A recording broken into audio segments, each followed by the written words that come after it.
Qigong, you could say it has a strong meditative element. And the principal object of meditation that you're meditating on in Qigong is the flow of subtle energy through your body.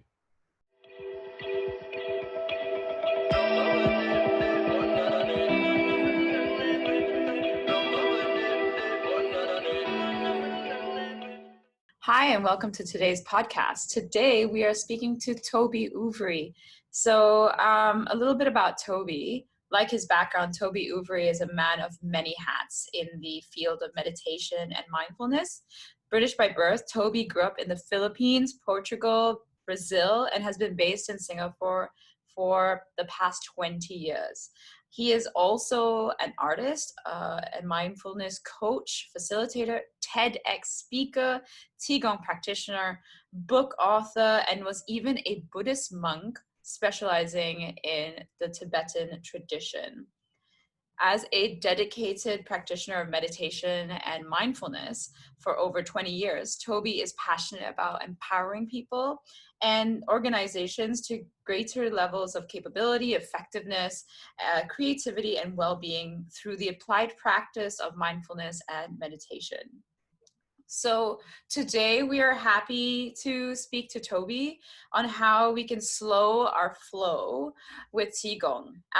It's a series of invaluable breathing and movement exercises which can help our body and mind keep at peak energy levels in the face of today's demanding and stressful modern lifestyles and schedules. So without further ado, please help me welcome Toby to today's podcast episode on Qigong and meditation and mindfulness practices.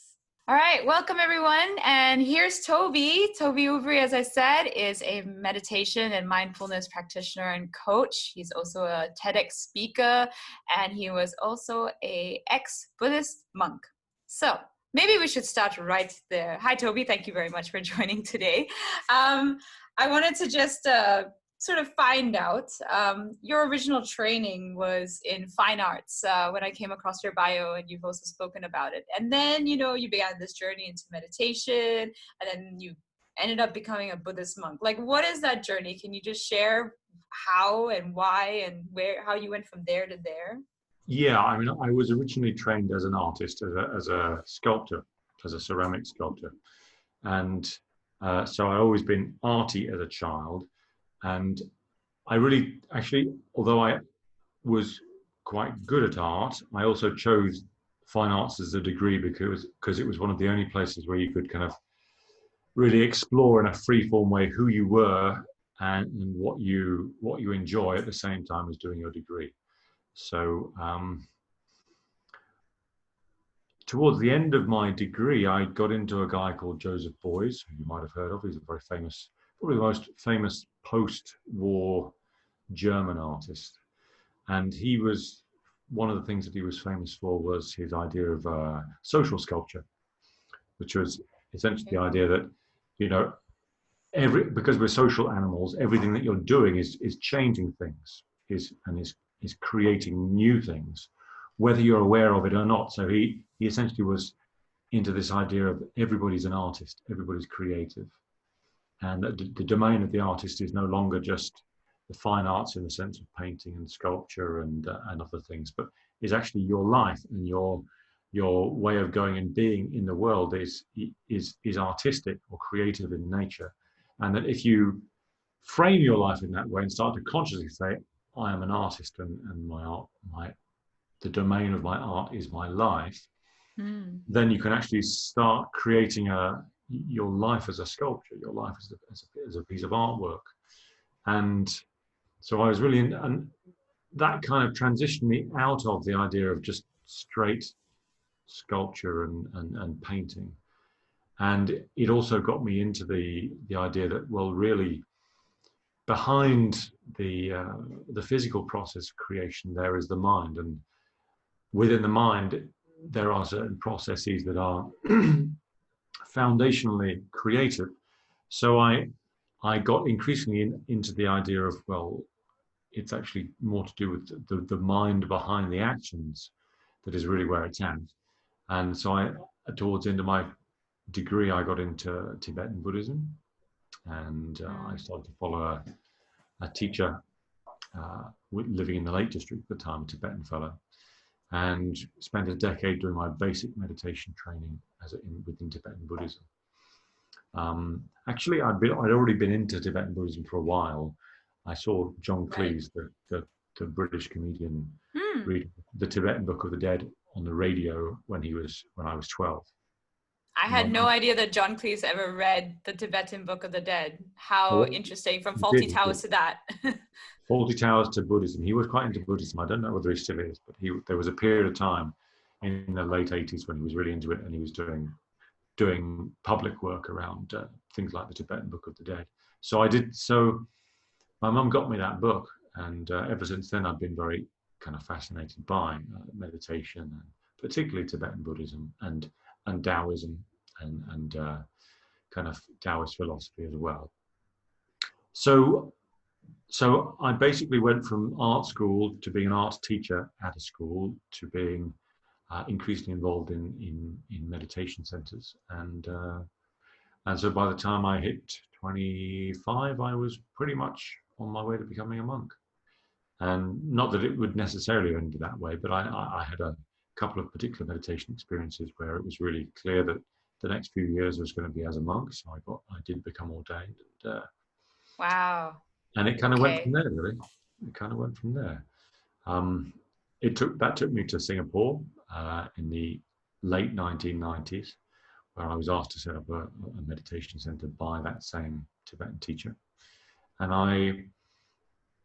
I then left that Buddhist group in about 2001, partly because I was feeling like they were quite a conservative group, and they were quite interested in just sustaining their own particular lineage of meditation and mindfulness, where I was more eclectic, integrative, and liked to, and felt like I needed to broaden my horizons in terms of studying other meditation traditions, and also feeling as if, I wanted to do something more creative. So there was a kind of artistic theme that came back into my life after I left my life as a monk, because I wanted to start creating things. And I did actually go back into art for a while, creating paintings and sculptures.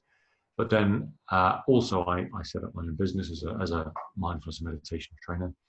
And I really started to see actually the creation of the business itself as being my artwork. And actually, really, my stage as a Buddhist monk was really almost like a preparation for the next level of articulation with regard to my life as an artist, where I was actually using meditation and mindfulness, starting my own business, coming up with my own materials, and really kind of offering something creative in that sense of the word. Wow. Okay, that's so fascinating. I mean, just now when you're speaking about the German artist, was it Joseph Beuys? Was that what you said? Joseph Beuys.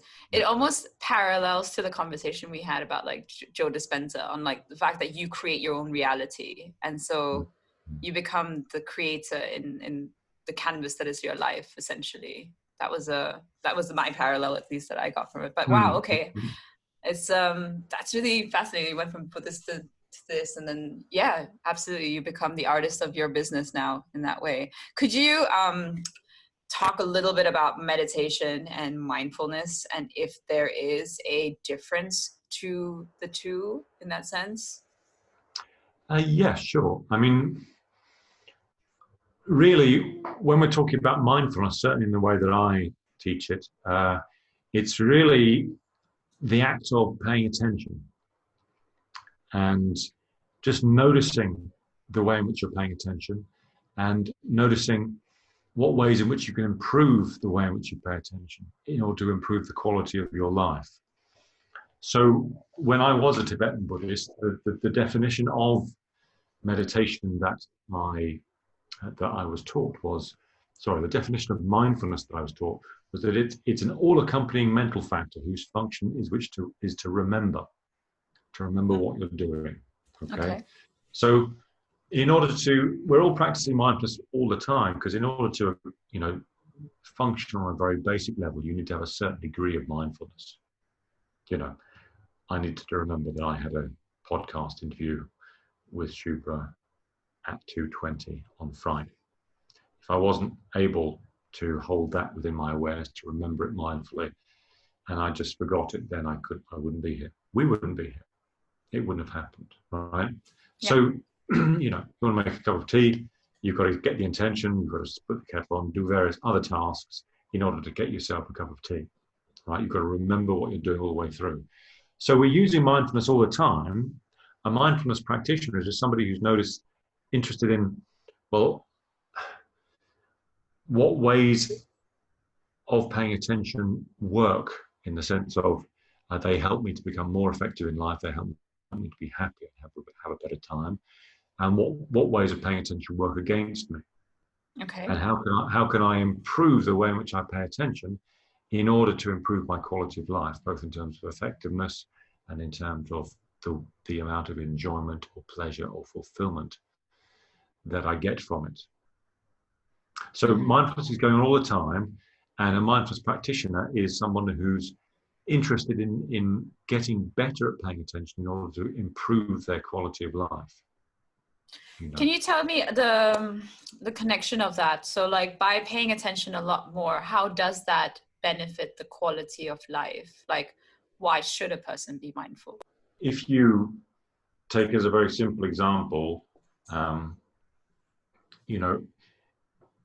if you've got a series of work tasks to perform during the morning, all right, so if you do them one at a time, focusing gently on each one, just one after the other, taking short breaks in the interim time between tasks, then you can have a very enjoyable time, relaxing, being productive and effective whilst doing your tasks. If you come to the same point in the morning, you've got 5 tasks, you start on one, then you could feel anxious about another one, so you change tasks. Then you start the second task, then you start feeling anxious about the third task. You start that one, you stop in the other one.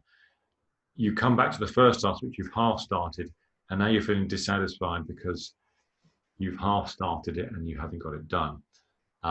So by the time you're feeling quite unsettled, you haven't really got anything absolutely done yet, and you're not having such a good time of it. So the way in which you pay attention to work tasks, for example, has a big influence on the level of satisfaction that you experience as you're doing it, the level of effectiveness that you have when you're doing it, and how sustainable or not you're being with your process of attention. Yeah.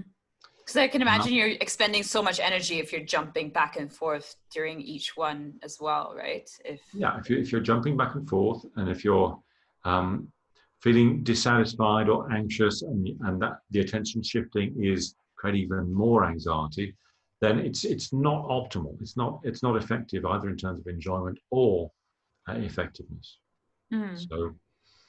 So there's a simple example. Another example is, well, if someone's done something that has upset you, and your mind continually dwells upon the particular things about that person that cause you to be upset and that you don't like, then that person's going to appear fairly horrible to you, right? And every time you think about them, you're going to get stressed or anxious, or you're going to develop negative emotions, right?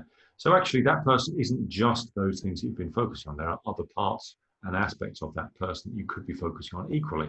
And if you focus on other parts of that person or other aspects of that person, they would appear differently to you. Right. So you're creating the way in which you experience that person.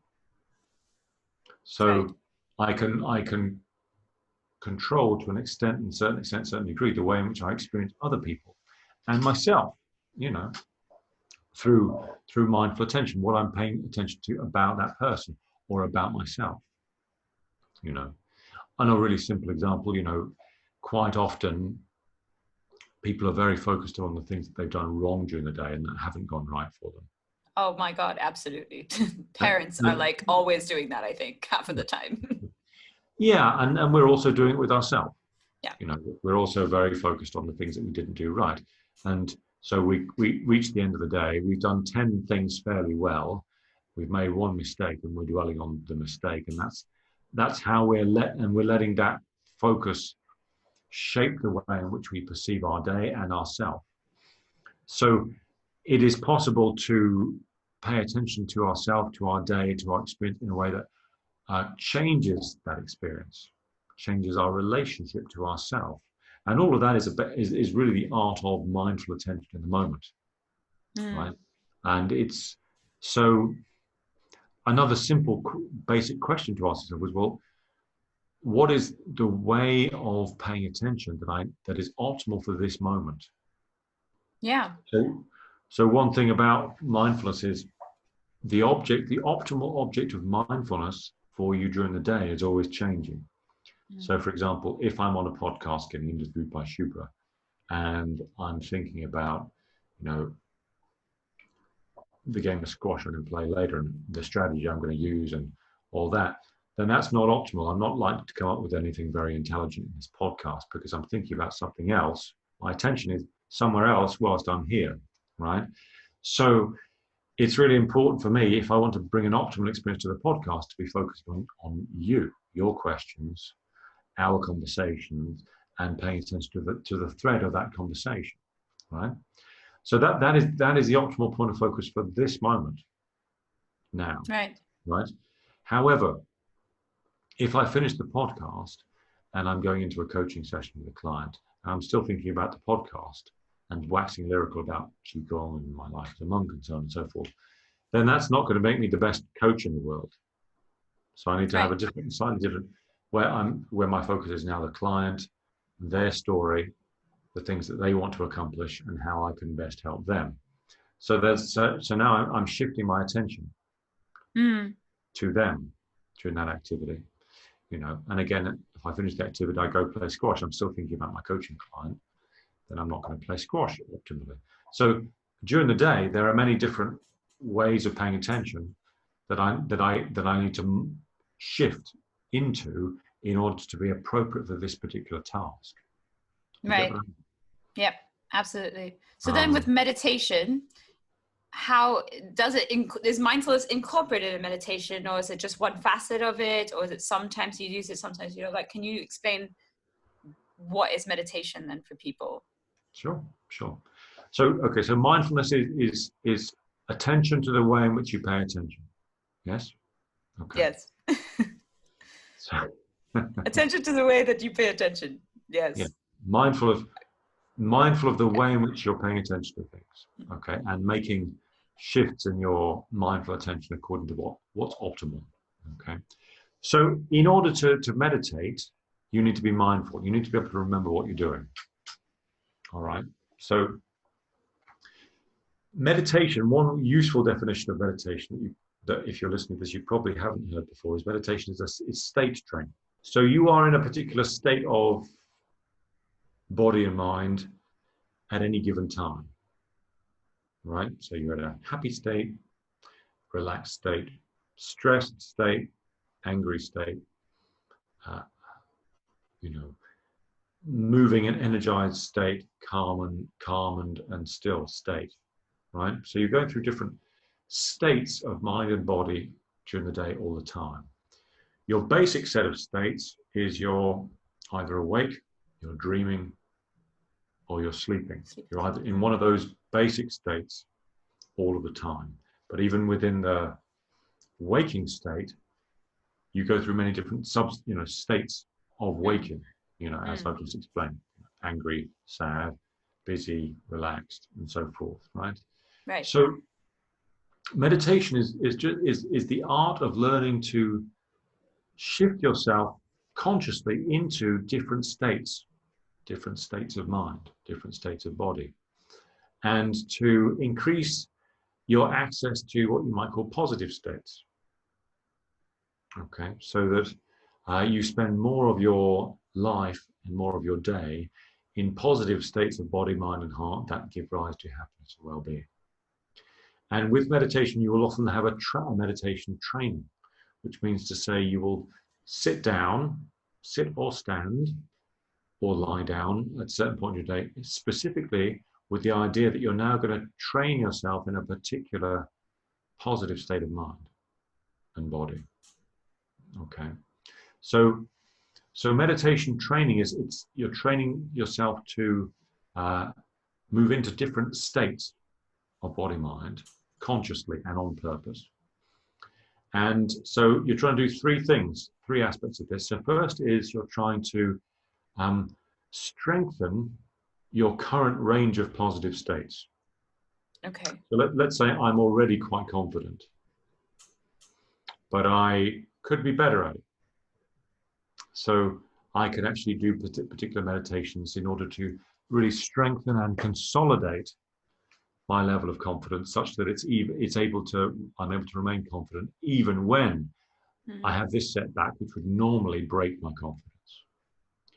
So first thing with meditation, I'm trying to strengthen my already existing positive states of mind so that they become even more high functioning. Right. Confidence, love, compassion. Wow. Okay.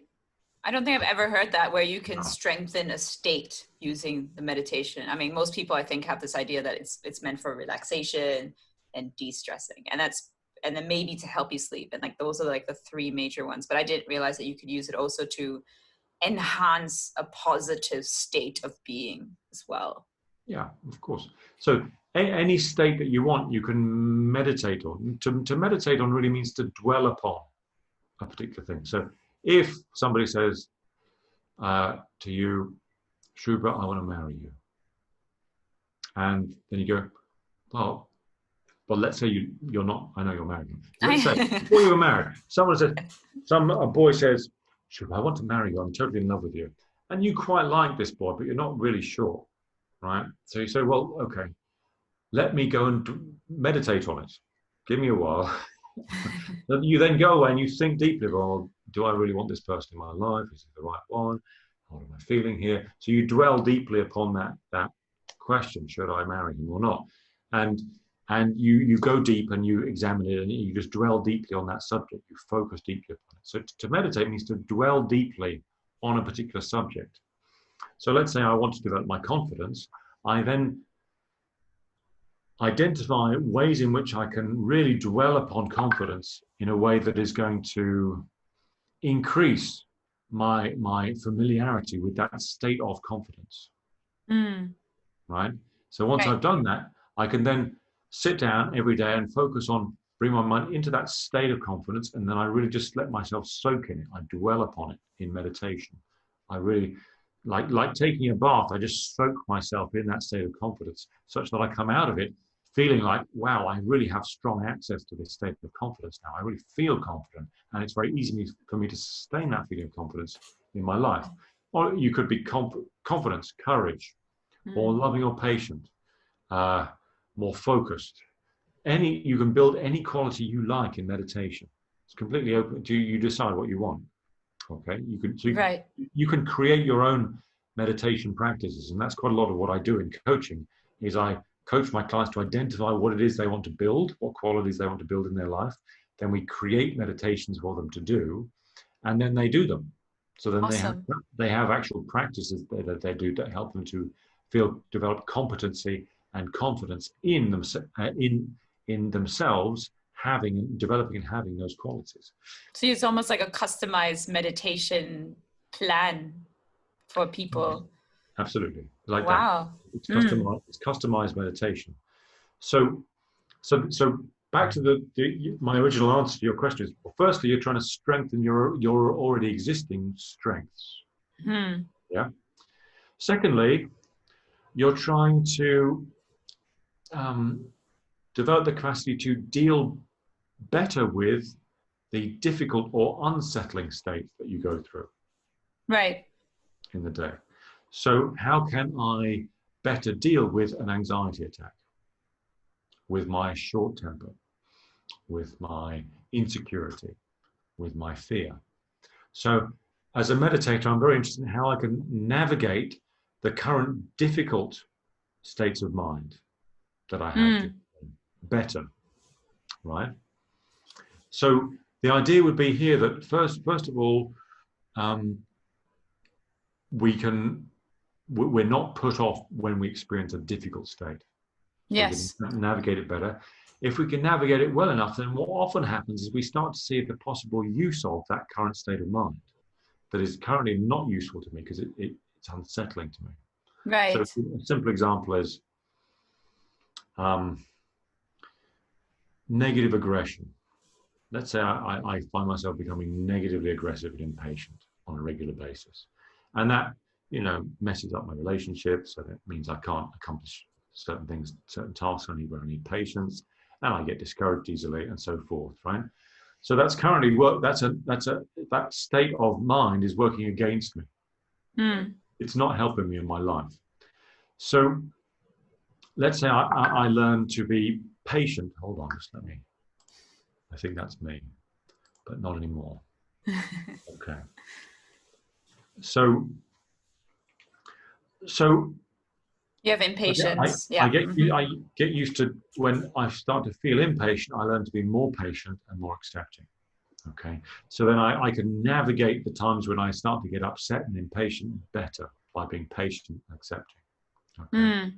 So then what starts to happen is now I notice, okay, now that I've got my anger under control, or frustration under control, maybe I can actually use this frustration to become more, to develop my willpower. Because you use that forcefulness, and you can learn to actually redirect the force that was impatience, frustration, anger towards willpower, being powerful and polite, and just moving in this direction.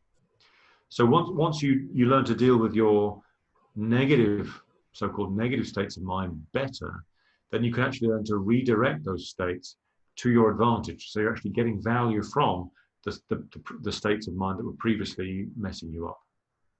And you do this through meditation, where you would sort of work through, like, for example, let's take the impatient one. You'd work through the feelings of impatience, and then you somehow, through the meditation, you get aware of, like, the different things, and then you somehow try to redirect it into the willpower. Is that how you would do it? Yeah, and you would do it over stages. So first of all, let's say you would be working on becoming more patient and accepting. And then once you had develop that competency to a reasonable degree, you can then talk about re-encountering the anger and redirecting it in another direction so that it takes you towards something useful rather than against something. So once you've got it under control, so to speak, you can then talk about redirecting it, turning it into something useful. But you would do this all through a series of meditations, like slowly over time? Well, and actions. Over time, yes. But you basically, the meditation, if you're doing that as a meditation, you'd be identifying what particular practices that can I do, ways of paying attention, in order to shift from frustration to acceptance. What does that move look like? And then once you've identified how to do that, you would then meditate on you maybe for 10 minutes every day for a couple of weeks. You would actually practice that move. Right. You would recreate the frustration and anger. You would practice being accepting. You would develop your capacity to do that on a practical level and the meditation is the practicing, moving from frustration to acceptance. So you practice. So meditation is state training. So here you're practicing move from the state of frustration to the state of acceptance. You're practicing that movement in meditation, right? And then getting to know what that feels like. So once you develop your capacity to do it, once you know how to do it, then you can do it in your life. When it's your frustration arising, you know how to shift in real time. Yeah. Right? Because you've practiced it in meditation. So you've practiced shifting from frustration to acceptance in meditation. Over time, that practice then becomes part of who you are. So you now know how to do it in your daily life. So now you can practice shifting your state as you're going about your daily life because you know how to do it because you practiced it in meditation. So there's a form of there's an aspect of visualization a little bit in it as well as part of the meditation in a way at some There point. can be, and Yeah. some aspects of meditation are very much to do with visualization, and some of the meditations that I teach are, but not all of them. I mean, that there are different ways of shifting your state. Yeah. Right. Some of it involves body awareness. Some of it involves imagination and visualization. Some of it's more thought focused. Others is more focused on changing your mood and your emotional state. So there's different ways of working with it. Wow. Okay. No, because I'm just really cognizant about the time, and we're supposed to be talking about Qigong after this. And I'm like, I'm still very like enthralled by speaking about meditation only. But sorry, you had one last point you wanted to share. There's one last point. So as a meditator, you're trying to, firstly, you're trying to consolidate your strengths in terms of state. Secondly, you're trying to improve your capacity to deal with difficult states and even transform them into something useful. Thirdly, you're trying to increase your range of positive states that are available to you.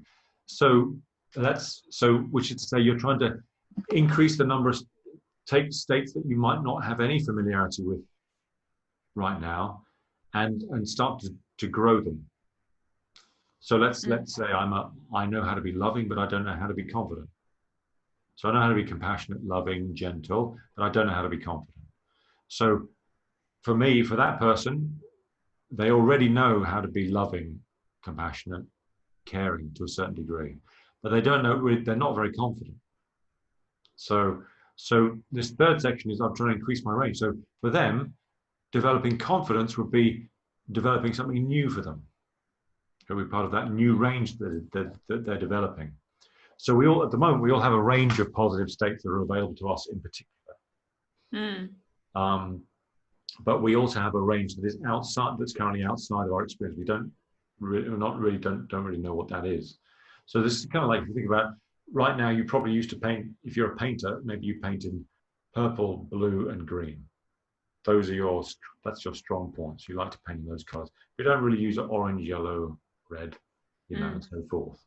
So now it's like, as a meditator, you've got certain strengths, but now you want to develop your range across a spectrum of different states, so that your life has variety, the amount of pleasure. There's lots of different ways in which you can enjoy your experience, lots of different ways in which you can be effective, lots of different ways in which you can exercise you can enjoy your life in a way that is fulfilling and dynamic. Right.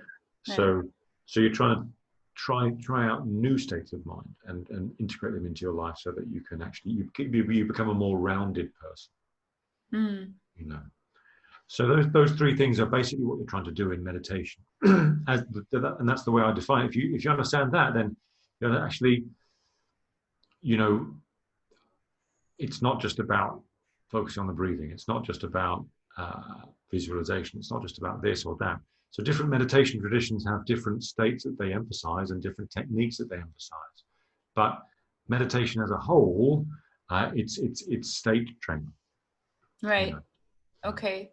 And so since I wanted, when when I came across that you were a Qigong practitioner, is that just another form of like meditation, but with movement, or like, is that like a subset of Tai Chi, and Tai Chi is the meditation with movement? Like, could you like probably explain the difference or what it is all about? So Qigong, you could say it has a strong meditative element. And the principal object of meditation that you're meditating on in Qigong is the flow of subtle energy through your body. Okay. So most Qigong practices are basically energy meditations.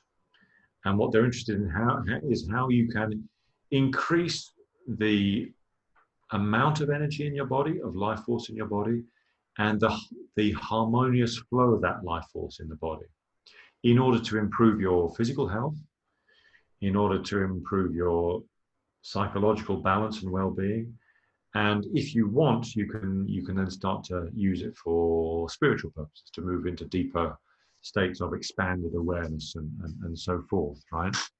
So I teach quite a lot of Qigong meditation, and the main object of that meditation is energy, and the flow of energy through the body, and how you can become aware of that, increase it, and use it for those three purposes, for primarily for health, then for psychological well-being, and then for spiritual purposes if you want to.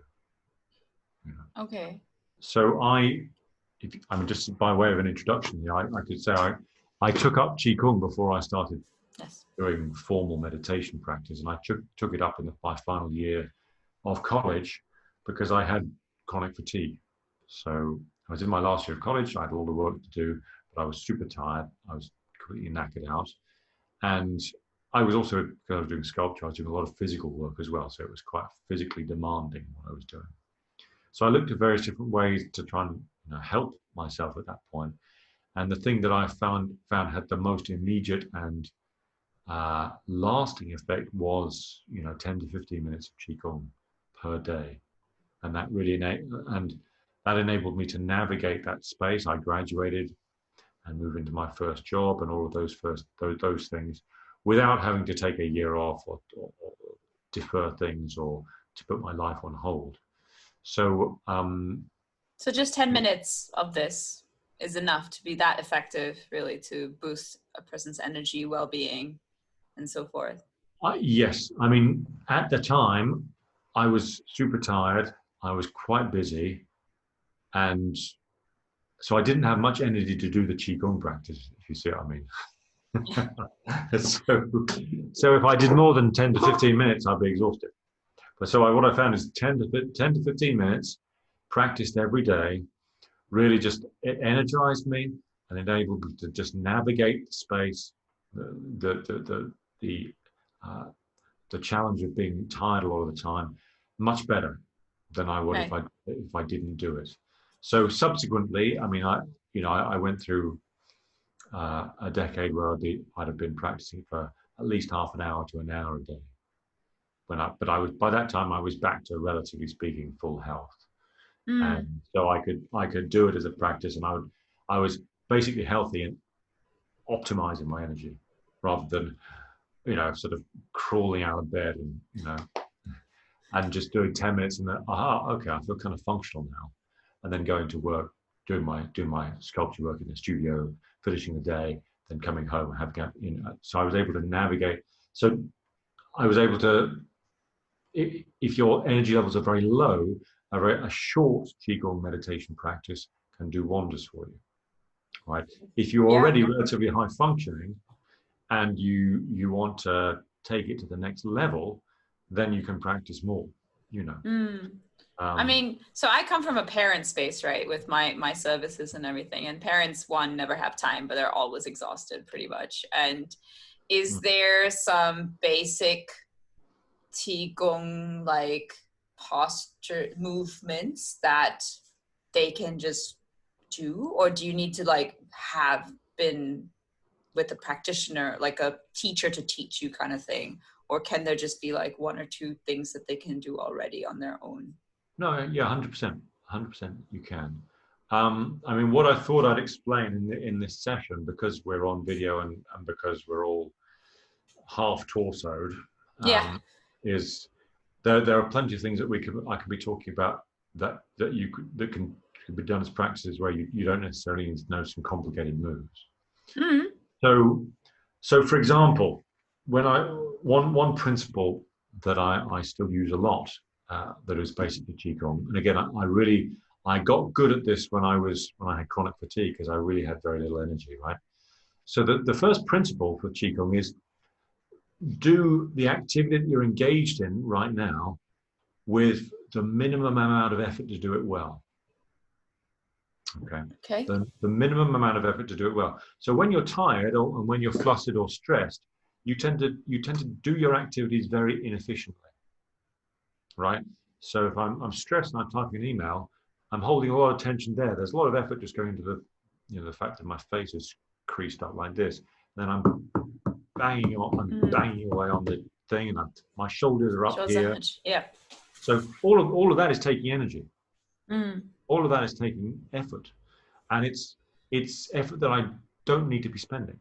I do not need to be expending. So if you're a parent, right, and you're sleep deprived, and you're frustrated, and you're and you're working from home, and you're dealing with the kids all together. And I'm working from home, and my partner is frustrated too, and it is tired, and we're all kind of bounced. There's all that stress massive. So then it's like, okay, let's say my email's like, okay, notice my body. So first thing, shoulders, when you're tense, they go up, right, towards the ears, like that. So first thing, shoulders off the ears. Second thing, relax your hands, right?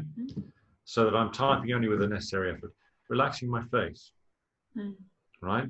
Probably taking the speed at which I'm thinking down by about 20%. Because normally, the speed at which I'm typing and thinking down by about 20%. When you're typing too fast, you're making a bunch of errors. So you have to type, delete, type, delete. So you go slower, but you make fewer mistakes. So you're going at the same speed, but you're going slower. You get what I mean? Right. Right? And I'm thinking slower, but more clearly, right? So I then discover, actually, I can get a number of emails done with much less effort than I thought I needed, right?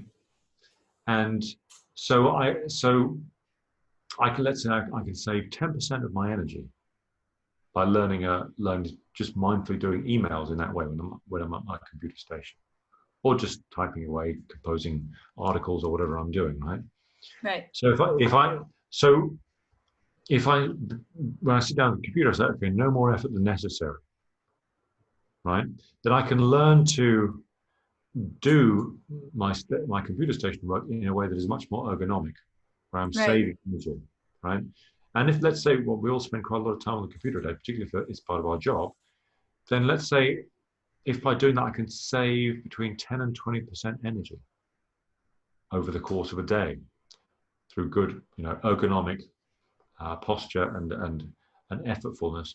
So then that's 10 to 20% extra energy that I can be using to enjoy myself in the evening, to cope with my life as a parent, to take the edge off the stress that I'm experiencing.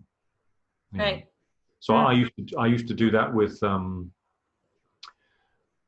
my when I was in the sculpture studio. I'd be lifting bags of plaster and bags of clay, and to kind of pulling my sculptures onto plinths and things like this. So again, it's if you take a 20 kilogram bag of clay, it's quite a heavy object. Yeah. But if I would practice just only the amount of effort that I need. So actually, you need grip strength. Yeah. You need to brace your shoulders, lower back, and then if you're squatting, you need like a flat foot squat. So you're squatting using your glutes and thighs. Other than that, you can keep your body quite relaxed. It's remarkable how relaxed you can be whilst lifting quite a heavy object. A lot of people look, you're grasping the thing. You say, oh my God, it's so heavy. Like that, and you're using a lot of energy that you don't need to be. So I'm just only use the muscles you need to use to lift the object or to move the thing. Okay. So actually, you can make, I can do a good day's work without a whole lot of energy, because I have chronic fatigue, pretty well if I'm working like that. And actually, because I feel like I have a finite resource of energy, I actually learn that. But then I can take that into the rest of my day, or the rest of my life after that. And it's like, only as much effort as you need, right? So this is like a principle with Qigong, that you can explore it in your body if you're doing physical movement, but then you can also explore it in terms of the way in which you approach problems mentally. So a lot of people are just expending a huge amount of mental energy just thinking about stuff all the time. Yeah. And that's just not ergonomic. You're just burning energy all the time. And people say, well, I can't stop thinking. Well, if you can't, you're going to be exhausted. Yeah, absolutely. And if you're working full time and you've got interrupted sleep because you're a parent, and you're stuck at home all day because it's a lockdown or whatever, then that's very, you're placing a lot of stress on yourself that you don't need to. You've got enough stress already. You know what I mean? Yeah. Yeah. So What's another, so basically not using more energy than you need to. What is another sort of Qigong thing that parents or someone can do easily to get some more energy? okay, so another one, a really simple one, is keeping your center of gravity low in the body, low in your torso. Okay, so you're trying to breathe from your belly. So again, this is partly related to a lot of people's center of gravity is quite high. They're quite energetically speaking, top heavy. So that actually, when they're standing or sitting, they're holding a lot of their body weight in the upper body, right? So the idea with Qigong is you're trying to think about your torso as being like a pyramid, right? So you're trying to be broad at the hips, narrow at the top. Yeah. Right? So you want to have your energy down in the body. So you can be doing, if you're watching this or listening to this, as you're breathing in, as I'm talking, just be aware of any tension in the upper body. As you breathe out, just sink it down gently into your lower belly area. If you like, you can place the palm of one hand over your belly button, right, or just beneath your belly button. So you notice there's a warm sensation there. So as you're breathing in, you're noticing tension in the upper body. As you're breathing out, you're imagining that little warm sensation of the palm is like a little magnet, and it's just drawing the tension down into the lower belly so that your central gravity is down there. So the upper body is nice and relaxed, nice and loose. Okay. So you're not holding tension in your upper body. You're breathing and relaxing from your belly area. Okay. And then you're just, as you're breathing in, you're bringing the air down into the bottom of the lungs and filling the lungs from the bottom up. So if you do that, what you'll notice is that your belly goes out a couple of centimeters as you breathe in. Then you'll feel your rib cage filling up. Then finally, as you reach the top of your breath, you'll notice your clavicles filling up like that. Okay. So, and then as you exhale, clavicles go down, rib cage goes down, and finally the belly moves back to resting position. So I'm trying to breathe. I'm keeping my center of gravity low in the belly. I'm trying to breathe from the bottom of the lungs, like that. So that way I'm keeping my upper body relaxed, my center of gravity nice and low. So that is an ergonomic sitting or standing posture. So when I sit or stand, my center of gravity is not high up like this. It's down low in the belly. All right. So my center of gravity is low in the belly. Other characteristics, this is just awareness of posture, really, how you hold your body. When you're tense like this, right, there's a lot of upper body tension. Again, shoulders go towards the ears. So keep your shoulders off your ears. Yeah, from there to there, back, and that's not from there to there. It's from there to there. Let's see if I can just adjust that a little bit more. So my shoulders are just gently open, but down off the ear like that. Okay. So we talked about it a little bit earlier with the ergonomic activities, but be aware of your facial expression. Relax. So again, if you're tense, if your mind is anxious, then that describes itself in your facial expression. Again, you're holding a lot of tension in the face. Yeah. Right. So you want to be aware of your face, just at least moving towards relaxation. There. If you can, towards a half smile. Right. So not just a half smile, right? So a half smile has a particular chi or particular energy, which is to say, I am calm but strong. I'm accepting but positive. So I can use my physiological expression of my face describes my energy. So if I can relax my face a little bit, smile, but then there's a different chi, a different energy that starts to come into my face, and from my face it comes down into my body. Okay, so another simple principle with Qigong is actually just simply to feel like your body is alive. It sounds like a funny thing, right? But quite often it feels like we've got ourselves in the cockpit in the brain area, and then our body's like some kind of machine that we're just kind of operating on like this. So with Qigong, you're really trying to feel and experience as if your body is a living creature, is a living thing full of energy, full of life force, which of course it is actually. It is, because we're all alive, right? It is. It is. So you're really trying to get in touch with the life force within the body through awareness, imagining that you can feel all the different parts of your body softly and feel the life force of them, and just awareness of the fact that your body's a living thing, and tuning into that increases the amount of life energy that you start to experience within your body. So that sounds really simple, right? Really simple, but it's like you really feel your body properly, feel the living nature of the body properly, then that encourages the life force into the body to flow in a more gently greater manner, but also in a more harmonious manner. Okay.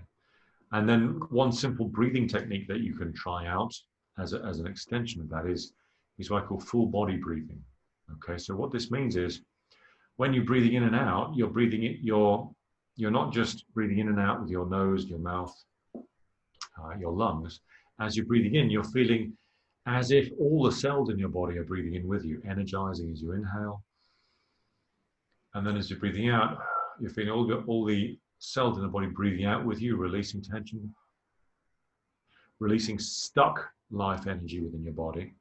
So you're breathing in, you're energized, the whole body's energizing, taking in life force, taking in chi, breathing out, whole body's releasing stuck energy, relaxing, allowing the chi to flow through the body more fully. So full body breathing is another really simple. I mean, if we were moving on to movement forms, I normally practice the full body breathing before doing any movement, you know.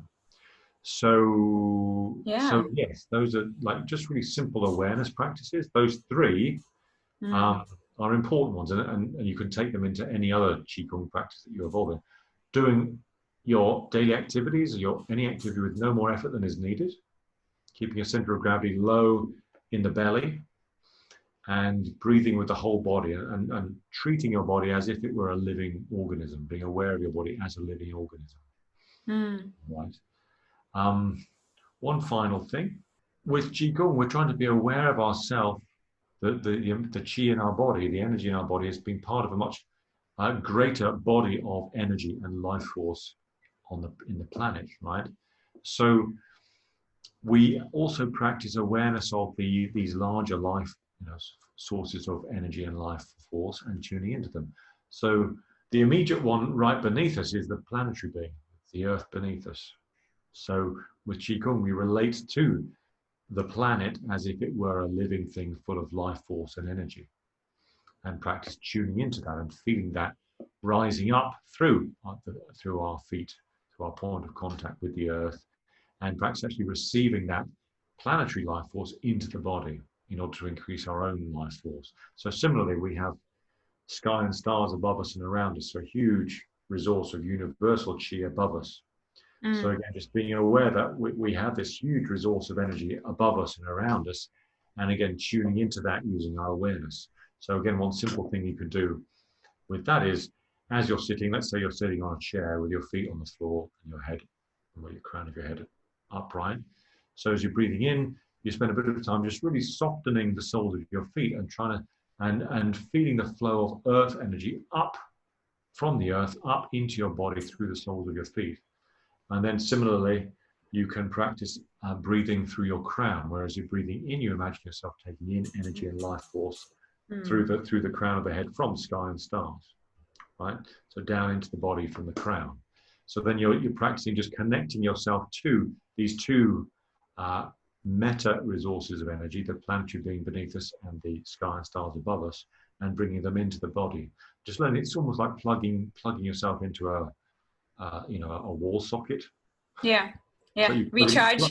you just decide. So it's free energy, and Yeah. it's available to us, and it's once you know how to access it, it's free. It's not difficult to do. In fact, once you practice it, if you've done it, it's very easy to do. Mm. And it's just, suddenly you've got 10-15% more energy than you had before, just because you're plugging into an available resource that is right there, just using your attention, your awareness to direct it into you like that. Right. Right. That's amazing. Okay. So then, Toby, if people wanted to get more information about Qigong or meditation or mindfulness practices, like what services do you offer to clients? So if you go to tobyouvry.com, that's probably the simplest one. Then you'll see that I have it's already a huge resource there. There's probably 300 articles, a number of meditation recordings, and so forth. So you can go there and you can sign up for my newsletter. I send one out every week, one or two out every week, where you could find meditations, my meditation articles, mindfulness recordings, and so forth. And you can also find out the schedule of classes that I have. So I have regular weekly meditation classes. I have one a week on a Sunday currently, that is a Qigong meditation. And then I have a series of Qigong workout classes. These are actually movement form classes that you can tune into. And I also do one-to-one. So I do one-to-one coaching, both as a life coach and a meditation coach, as well as a Qigong teacher. So according to what you want, you can pretty much find it there. Amazing. We'll put those links in the show notes underneath this episode. But yes, thank you. And I want one last question is, what is the shift that you would like to create in the world with your craft? The shift that I want to create, well, essentially I'm just evolutionarily focused, which is the idea of my few decades on the planet is to try to direct the evolution of humanity and the consciousness of the planet towards the next level, whatever level that we're capable of. We're in an important time where there's too many humans and lots of kind of miniature crises coming up. So my idea is just to help humanity to prepare as much as possible by helping them to be as internally prepared as they can to meet the challenges and to move to the next level. That's my work. Wonderful. Thank you so much, Toby. Thank you very much for doing this as well. Okay, it was absolute pleasure. Absolute pleasure. Thank you for inviting me.